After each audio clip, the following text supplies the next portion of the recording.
صحابہ روشن ہوئے، صحابہ سے تابعین روشن ہوئے، تابعین سے تبع تابعین، ائمہ مجتہدین، بزرگان دین روشن ہوئے، اور اسی نور کا صدقہ ہمیں آپ کو اور ہر سنی مسلمان کو ملا ہے۔ ایمان کیسی عظیم دولت ہے، اور جسے ایمان ملا، ایمان کا نور جس کو نصیب ہوا، اس کے لیے بارگاہ الہی میں کیسی عزت ہے۔ علامہ سید احمد زینی گملان مکی قدس سرہ، امام اہل سنت سیدی شاہ احمد رضا رضی اللہ تعالیٰ عنہ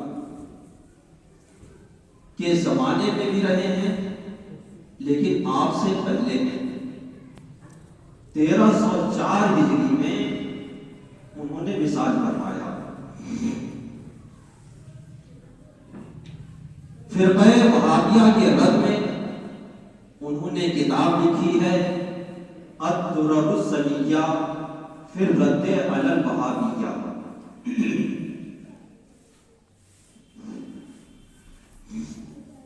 اس کتاب میں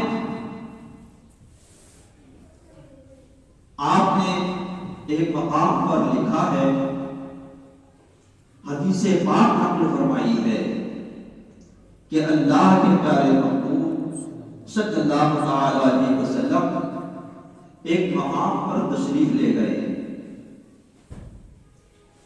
وضو کرنا چاہا تو وہاں جو پانی موجود تھا، صحابہ اپنے آقا صلی اللہ علیہ وسلم کی حد درجہ تعظیم کرتے تھے، اور آج بھی مسلمانوں میں اپنے دینی معظم کی یہ تعظیم ہے کہ اگر کوئی عام پانی ہے تو وہ اپنے معظم دینی کو نہیں دیں گے، اس کے لیے بہت ہی صاف ستھرا پانی لائیں گے۔ تو حضرات صحابہ رضی اللہ تعالی عنہم اجمعین ان سے بڑھ کر پیارے آقا صلی اللہ علیہ وسلم کی تعظیم کرنے والا کون ہو سکتا ہے؟ عرض کرتے ہیں یا رسول اللہ صلی اللہ علیہ وسلم، ہم حضور کے لیے دوسرا پانی لائیں۔ یہ پانی وہ ہے جس میں لوگوں کے ہاتھ پڑے، یہ پانی وہ ہے جس میں لوگوں کے ہاتھ پڑے ہیں۔ میرے آقا صلی اللہ علیہ وسلم نے ارشاد فرمایا اريد برکت المسلمین، میں مسلمانوں کی برکت لینا چاہتا ہوں۔ کہاں میرے آقا صلی اللہ علیہ وسلم اور کہاں امتی، کوئی نسبت ہی نہیں ہے، لیکن ایمان کا نور بارگاہ الہی میں ایسا مرتبہ رکھتا ہے۔ میرے آقا صلی اللہ علیہ وسلم کے نزدیک ایسا مرتبہ رکھتا ہے کہ میرے آقا ارشاد فرما رہے ہیں کہ اگر مسلمانوں کے ہاتھ اس کے اندر پڑے ہیں تو مسلمانوں کی برکت اس پانی کو مل گئی ہے، وہ برکت میں لینا چاہتا ہوں۔ تو اب بتاؤ ایمان کی شان کیا ہوتی ہے؟ پروردگار عالم نے اور ارشاد فرمایا ہمارے پاس روشن کتاب آئی، اس کتاب مجید میں ایک مقام پر پروردگار عالم کا حکم ہے، ایمان والوں کو اتقوا اللہ، اللہ سے ڈرو، وَكُونُوا صادقین اور سچوں کے ساتھ ہو جاؤ.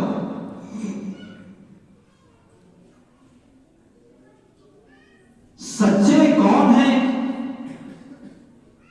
حضرات صحابہ سچے ہیں، تابعین سچے ہیں، بزرگان دین سچے ہیں. جو بھی اہل سنت ہیں عقیدے میں وہ سچے ہیں. ہر سنی مسلمان جس نے اپنا عقیدہ کو رکھا، جو اللہ کے پیارے محبوب صلی اللہ علیہ وسلم نے بتایا، جو صحابہ نے مانا، جو علماء ربانیین نے بتایا، بزرگان دین نے مانا، وہ عقیدہ جو سنی مسلمان بھی رکھتا ہے عقیدے میں وہ سچا ہے. جتنے باطل فرقے ہیں، حضرت مولا علی رضی اللہ تعالیٰ عنہ کے زمانے میں خارجی فرقہ پیدا ہوا، پھر ناصبی فرقہ پیدا ہوا، یزید کے زمانے میں رافضی فرقہ پیدا ہوا، معتزلی فرقہ پیدا ہوا، پھر 6 صدی ہجری میں ابن تیمیہ آیا. ابن تیمیہ عالم تھا، قرآن و حدیث کا جانکار تھا، لیکن صحابہ سے الگ روش چلا، بزرگان دین سے الگ روش چلا. وہ مسلمان جو حج کے لیے جاتے اور حج کے بعد اپنے پیارے آقا صلی اللہ علیہ وسلم کی بارگاہ میں فدائیانہ حاضر ہوتے، وہاں شفاعت مانگتے، بارگاہ الہی میں دعا کرتے. ابن تیمیہ نے اس کو حرام کہا، معاذ اللہ. پھر ابن تیمیہ کا ترکہ وہابیوں نے پایا، اور یہ وہابی کئی فرقے میں بٹے. وہابیہ دیوبندیہ ہوئے، غیر مقلدین ہوئے، جماعت اسلامی ہوئے، تبلیغی جماعت والے ہوئے، اور بھی نئے نئے نام سے گمراہ فرقے ہوئے.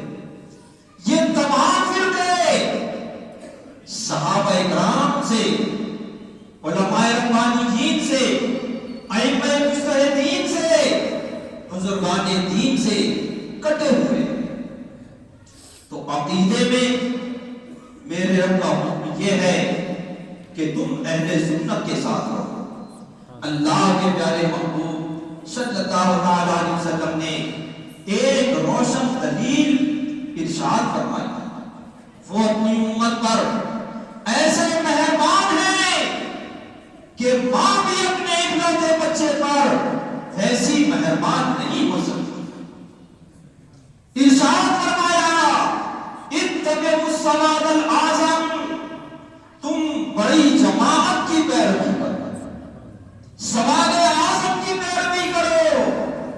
اب آپ دنیا بھر کے گمراہ فرقوں پر نظر ڈال دو، یہ تمام فرقے مل کر کے بھی کبھی صحابہ کرام سے لے کر آج تک جو اہل سنت ہیں ان کی گنتی کو نہیں پہنچ سکے. تو جو عقیدہ اہل سنت کا ہے اس عقیدے کو مانو. اگر تم نے اس عقیدے کو مانا تو تم نے وَكُونُوا مَعَ الصَّادِقِينَ، سچوں کے ساتھ ہو جاؤ. عقیدے کے بارے میں اس حکم الہی پر عمل کیا. پھر اعمال ہیں، عمل میں سچے وہ بھی صحابہ کرام ہیں، عمل میں سچے تابعین، تبع تابعین، ائمہ مجتہدین، بزرگان دین، یہ سب عمل میں بھی سچے ہیں. اور دیکھو جاہل بابا بننے والے، صوفی کہلانے والے مسلمانوں کو گمراہ کرتے ہیں. کیا کہتے ہیں؟ شریعت اور ہے، طریقت اور ہے، عالم اور ہے، بزرگ اور ولی اور ہے. یہ ان لوگوں کی بات باطل ہے. صحیح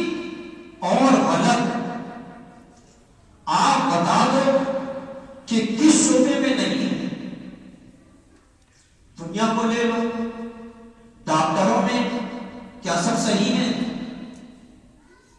جو علاج کرتے ہیں ڈاکٹر طبیب اس میں سب صحیح ہیں، سب ماہر ہیں، ان میں کسی کی ڈگری جعلی نہیں ہے، ایسا نہیں ہے کہ وہ جانتا نہیں ہے اور علاج کر رہا ہے۔ لوگوں کو نقصان کیوں ہوتا ہے؟ اپنا مریض لے کر کے گئے، اس نے علاج کیا، نقصان ہو گیا، اس سے بڑے ڈاکٹر کے پاس لے گئے، ایسا کیوں ہوا؟ اگر وہ بھی صحیح تھا تو پھر صحیح ہی علاج کیا ہوتا۔ وکیلوں کو دیکھو، کیا وکیلوں میں سب وکیل صحیح ہیں؟ انجینئر، کیا سب انجینئر صحیح ہیں؟ صحیح بھی ہیں، غلط بھی ہیں۔ کاریگر، مکان بنانے والے، کیا سب صحیح ہیں؟ اس میں صحیح بھی ہیں، غلط بھی ہیں۔ تو کیا وہاں آپ یہ کہتے ہو کہ ہم کہاں تک کے صحیح غلط دیکھیں گے؟ جو بھی مل جا رہا ہے اس سے مکان بنا لیں، جو بھی مل جا رہا ہے اس کو اپنا مقدمہ تھما دیں، کہتے ہو؟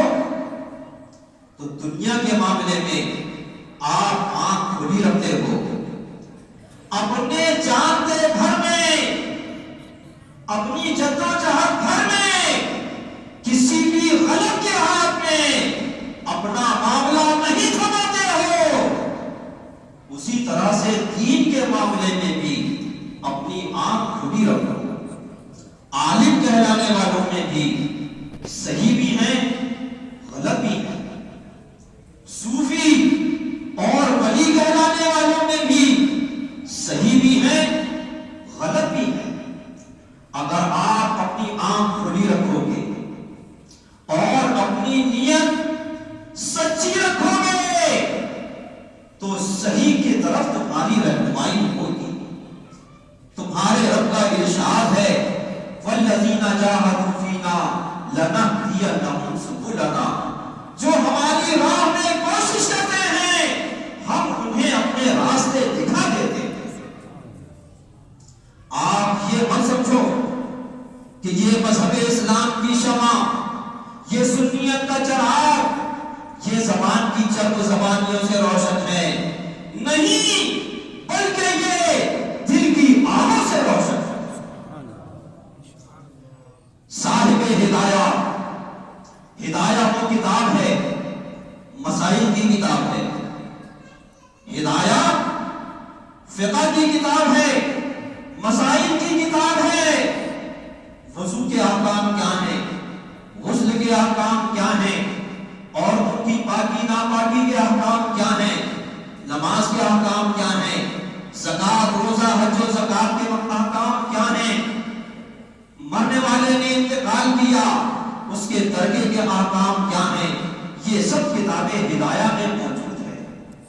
اور وہ عظیم الشان کتاب کہ جس کو گورنمنٹ نے تسلیم کیا، مسلمانوں کا جو مسلم پرسنل لا ہے، مسلم پرسنل لا میں ہدایہ کتاب داخل ہے، کو جج فیصلہ کرے گا مسلمان کا تو ہدایہ کی روشنی میں کرے گا۔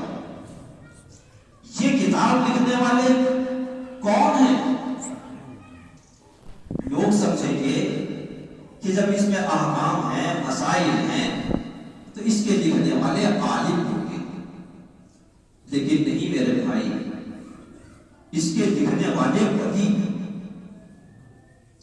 ہدایہ کے لکھنے والے ولی ہیں۔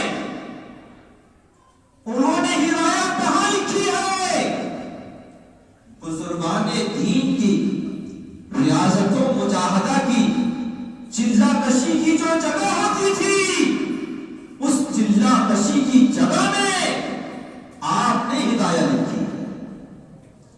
اور کتنے سال میں لکھی ہے؟ 12 سال میں لکھی ہے۔ کتنے سال میں؟ 12 سال میں۔ اور ان کی سوانح لکھنے والوں نے بتایا کہ اس 12 سال کی مدت میں آپ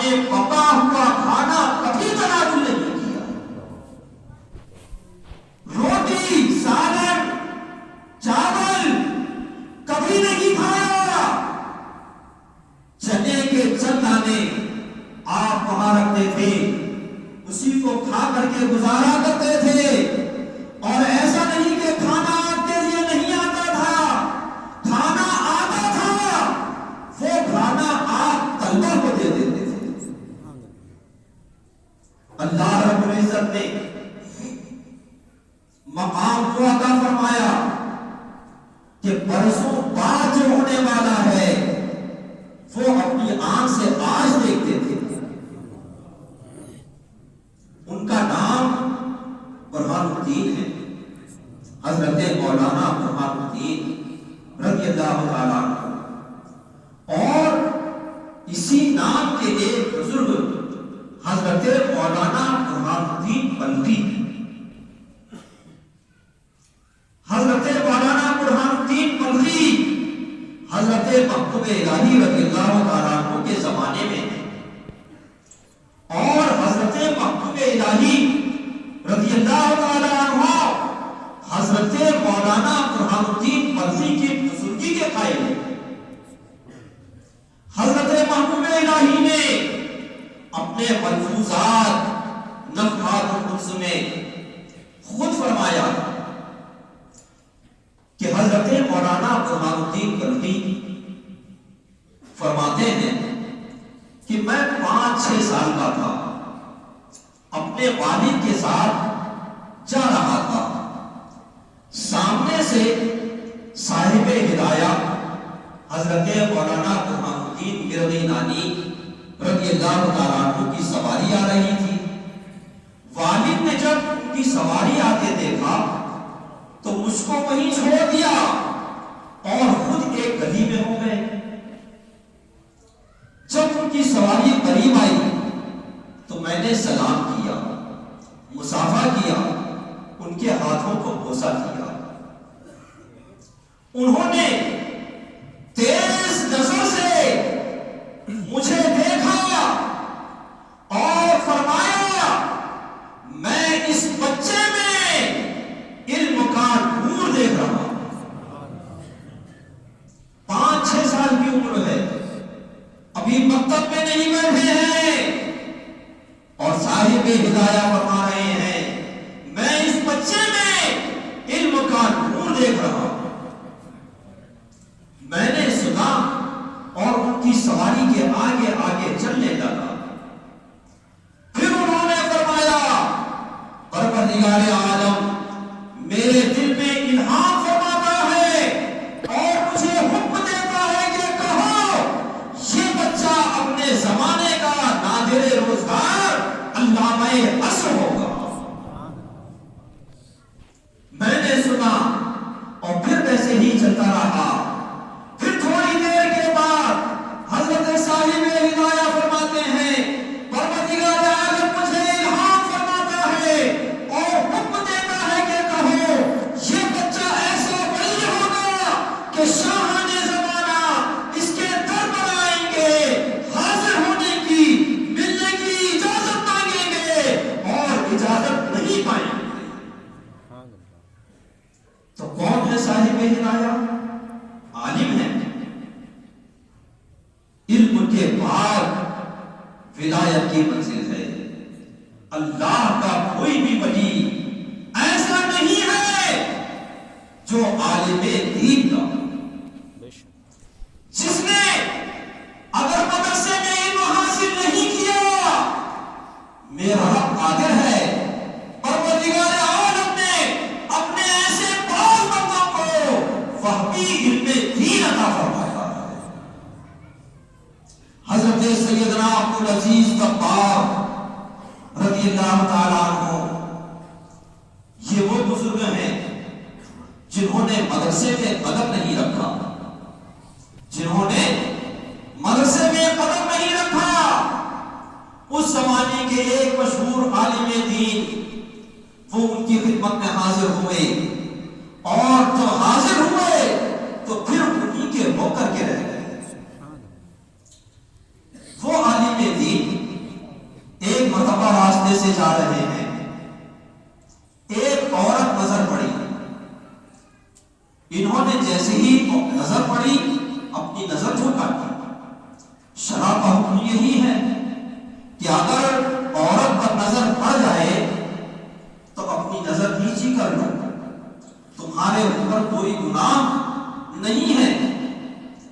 انہوں نے پھر اسے دوبارہ دیکھا اور دوبارہ دیکھ کر کے اپنے دل میں کہا افسوس کیسا حسین و جمیل چہرہ ہے اور جہنم میں جائے گا. یہ واقعہ گزرا. پھر اپنے شیخ حضرت سیدنا شیخ عبدالعزیز دباغ رضی اللہ تعالیٰ عنہ کی بارگاہ میں حاضر ہوئے. آپ نے فرمایا ان کا نام لے کر کے کہ احمد عالم ہو کر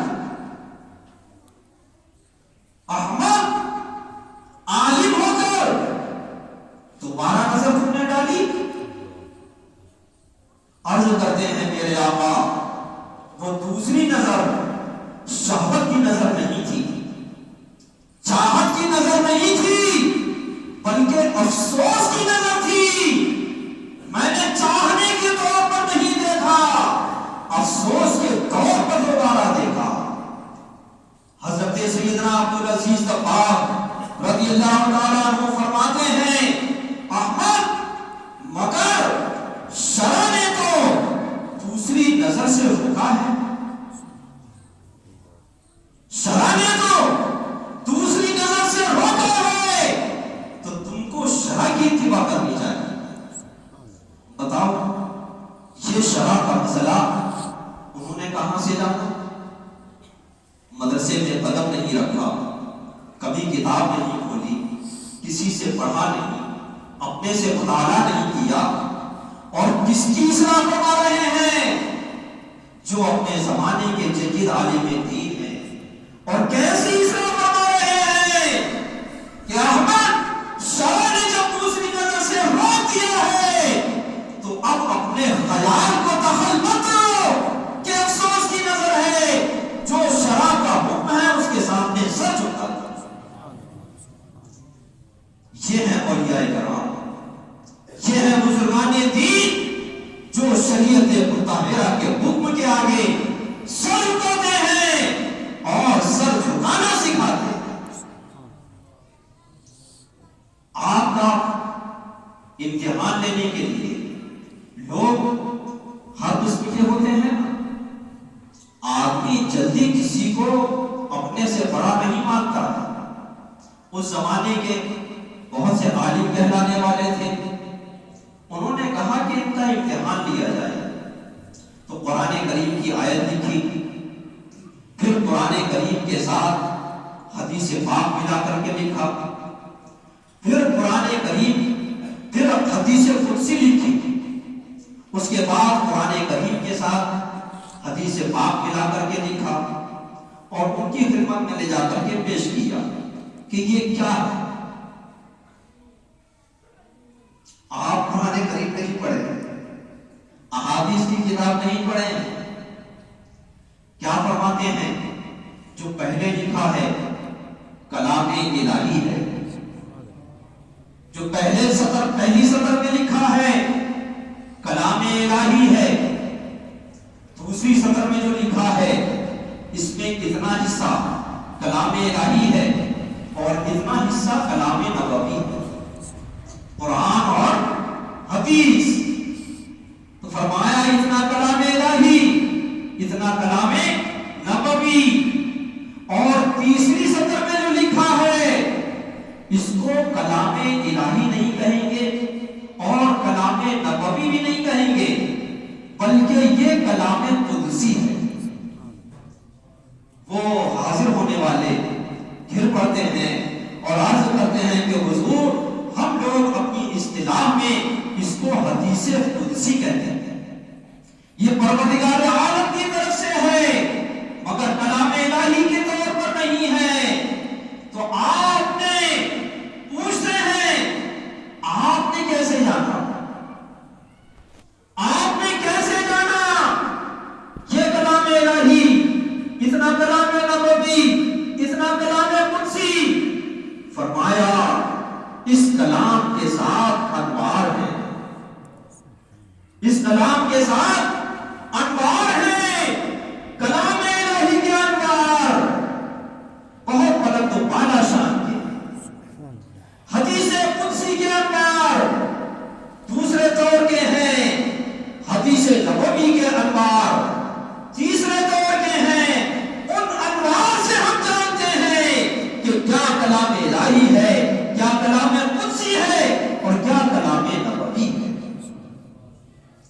مسلمانوں دین کے معاملے میں اپنی آنکھ کھلی رکھو. امام اہل سنت رضی اللہ تعالیٰ عنہ سیدی شاہ احمد رضا قدس سرہ عالم دین کے نام سے مشہور ہیں. اس بات کو جانو خدمت اللہ پاک جس کو جو چاہتا ہے سپرد فرماتا ہے. تقسیم کون شریعت مطہرہ کی تعلیم دے گا, کون طریقت کی تعلیم دے گا, کون ظاہر کی اصلاح کرے گا اور کون دلوں کی اصلاح کرے گا, یہ میرے رب کی طرف سے تقسیم ہے. ایسا نہیں کہ ظاہر کی اصلاح کرنے والے دلوں کی اصلاح نہیں کر سکتے ہیں, دلوں کی اصلاح کرنے والے ظاہر کی اصلاح نہیں کر سکتے ہیں. سب کچھ کر سکتے ہیں لیکن تقسیم الہی ہے پروردگار عالم کی طرف سے, جسے جو کام سونپ دیا گیا ہے اس کام میں وہ مصروف ہے. امام اعظم, امام شافعی, امام احمد بن حنبل, امام مالک رضی اللہ تعالیٰ عنہ مجمعین ائمہ مجتہدین ہیں. ان کا کلام ظاہر کی اصلاح میں ہے. امام عبد الوہاب شارانی رضی اللہ تعالیٰ عنہ جو بزرگ ہیں وہ فرماتے ہیں کہ یہ وہ ائمہ مجتہدین ہیں جن کا مرتبہ باقی اولیاء محمدیین سے ارفع و اعلیٰ. تو مرتبہ اور اولیاء کرام سے اعلیٰ, لیکن کام کیا سپرد ہے؟ ظاہر کی اصلاح. امام اہل سنت رضی اللہ تعالیٰ عنہ کو یہ مت جانو کہ بزرگ نہیں, ولی نہیں ہے. ایک واقعہ خود امام اہل سنت نے لکھا. فجر کے وقت آنکھ کھلی, 10 منٹ سورج نکلنے میں باقی تھے اور مجھے نہانے کی حاجت. میں نے گھڑی اتاری اور غسل خانے میں داخل ہوا. غسل خانے میں جانے کے بعد مجھ کو ایسا لگا کہ ابھی بہت وقت ہے, تو میں نے اطمینان سے غسل کیا. ایک مرتبہ تو ضرورت ہے, فرض ہے, لیکن 3 مرتبہ سنت ہے, تو میں نے 3 مرتبہ پانی بہایا, اطمینان سے غسل کیا, اور جب باہر آ کر کے گھڑی دیکھا تو ابھی بھی 10 منٹ باقی تھے. 10 منٹ اس وقت بھی باقی تھے, ابھی 10 منٹ باقی. میں نے اطمینان سے سنتیں پڑھی اور اس کے بعد امامت کیا, فجر کی نماز پڑھا. تو یہ پروردگار عالم کی طرف سے تقسیم ہے. آپ اللہ کے نیک بندوں سے سچی محبت رکھو. امام اہل سنت رضی اللہ تعالیٰ عنہ کی تعلیمات پر اپنے آپ کو گامزن کرنے کی کوشش کرو. انہوں نے کیا بتایا ہے؟ جو بتایا ہے وہ صحابہ کا عقیدہ ہے, صحابہ کا عمل ہے. جو بتایا ہے بزرگان دین کا عقیدہ ہے, بزرگان دین کا عمل ہے. تو ان کے ارشاد کو اپنے دل کی گہرائیوں میں اتارنے کی کوشش کرو اور اپنی نیت سچی رکھو. جب آپ اپنی نیت میں سچائی رکھو گے کہ مالک و مولا ہمیں سچوں کی طرف رہنمائی, ہماری سچوں کی طرف رہنمائی فرما دے, سچوں کو ہمارا رہنما رکھ, تو واقعی میرے رب کا ارشاد ہے والذین جاہدوا فینا لنہدینہم سبلنا. جو ہماری راہ میں کوشش کرتے ہیں ہم ضرور انہیں اپنے راستے دکھا دیتے ہیں.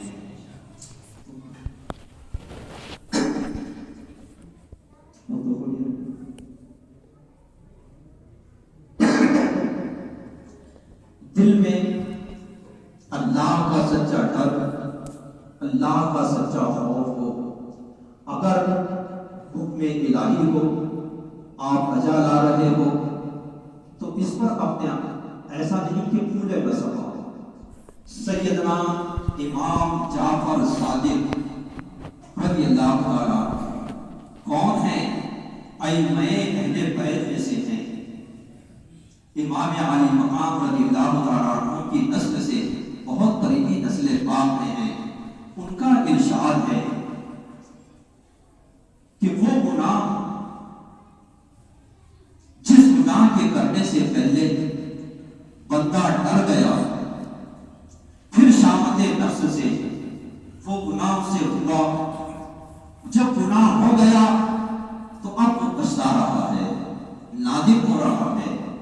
فرماتے ہیں یہ گناہ اس عبادت سے اچھا ہے جس عبادت سے پہلے آدمی کے دل میں بے خوفی ہو، جس عبادت سے پہلے آدمی کے دل میں اللہ کا ڈر نہ ہو، اور جب عبادت کر لے تو پھر اپنی عبادت پر پھولا نہ سمائے، ایسی عبادت سے وہ گناہ فرماتے ہیں کہ اچھا ہے۔